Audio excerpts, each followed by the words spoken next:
Welcome back, guys, at Models and the Bottles, a segment of New York Fashion Times. We are back 3 years later at the same spot, same wine, or same people. I don't know. Is it the same wine, Rick? It is the same one. Interesting enough, now we're going to be trying the Cab Franc, the 2020. Ironically, you actually tasted this wine when it was made by Tantara. So it's okay. Here's the interpretation. I source grapes from the Tantara vineyard and make it to the Labyrinth style. I also made Cab Franc 2020 for Tantara in their style. So it's like um, it's like having to divorce this side of my brain to think Tantara and this side of my brain to think Labyrinth. So it's kind of hard to do that because I have such a bias one way or the other. So it's like mental gymnastics to try and make a wine that's slightly different with the same fruit. So this is the Labyrinth interpretation. The difference between Labyrinth and Tantara is Tantara has always added a little bit of a petite Verdot to theirs, and they usually have a higher percentage of new oak. This is 100% Tantara Cab Franc. There's no other blended grape in it, and there's no new oak. It's all one use oak, so there's still a fairly high impact of oak, but it's not that big new toasty oak flavour you tend to find in new oak barrels. All right, that was a great description. Thank you. Ali, let's go for it. Did you smell it already? I did. I do. I can almost smell the oak coming off Yeah. of it. I'm probably biased because a Cab Franc is one of my favorite wines, so I'm excited for this one. Ooh, you make my girl happy Yeah. today, Rick. This is Happy. how you get the girls happy, you know? Happy. Okay. Mm.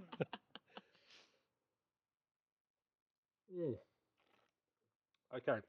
So Mm. just a little background on Cab Franc. It is one of the five varietals based in Bordeaux, and obviously the other ones are Cab Sav, Merlot, Petit Verdot, Carmenere. And Cab Franc historically is used as a blender. One of the great Cab Francs of the world is Cheval Blanc, which is a combination of Merlot and Cab Franc.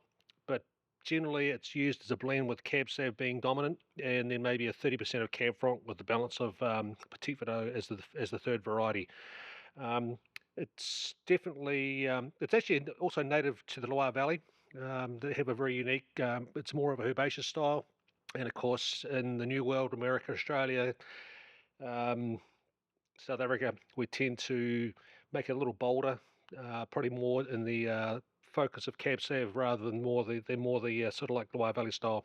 But they're both popular. They're both popular styles. I remember Ali had a question about the barrels. Go ahead. Yeah, so you did mention oak barrels. What is the aging process? How long does the wine stay in the barrel to get the flavor? Obviously, with an older oak barrel, you can leave it a little longer. So the actual action of a barrel is to A, provide oak flavour, but B, allow the wine to actually breathe. Obviously, a barrel is porous, so basically air can pass through the staves, and over time that actually develops the character of the wine. So if you have a wine that's fairly acidic, it's kind of like time in a barrel will actually give it a bit of a burr. It'll give it a nice roundness to the wine. So, but you don't want to leave it in barrel so long that it becomes like a big slushy.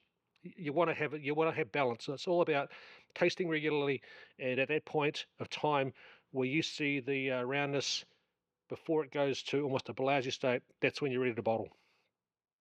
Thank you for clarifying that. Another sip, guys? I Yeah. know, I couldn't help myself. And just on foods, one of the things about Cab Franc is it always has a touch of herbaceousness. It's just the nature of the varietal. You can take this to 16 alcohol. This will still have a herbaceous note. Um, I would say going to a lower level of a meat. Again, I like seared with pretty much all the Bordeaux varieties really work well with seared. It's probably not so much focusing on fish. I wouldn't serve this with fish.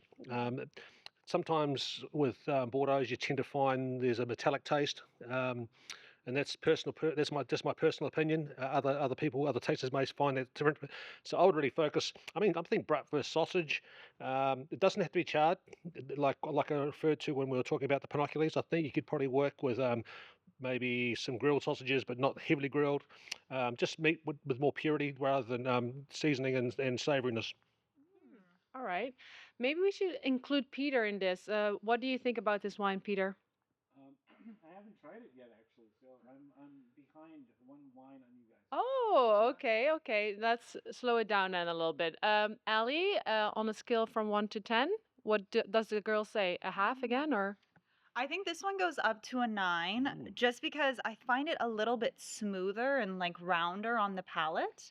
And I do love a cab. It's just very full bodied and Yep. you have a nice level of fruitiness, but it doesn't overpower anything in your palate. And it's a very good wine to just slowly sip on.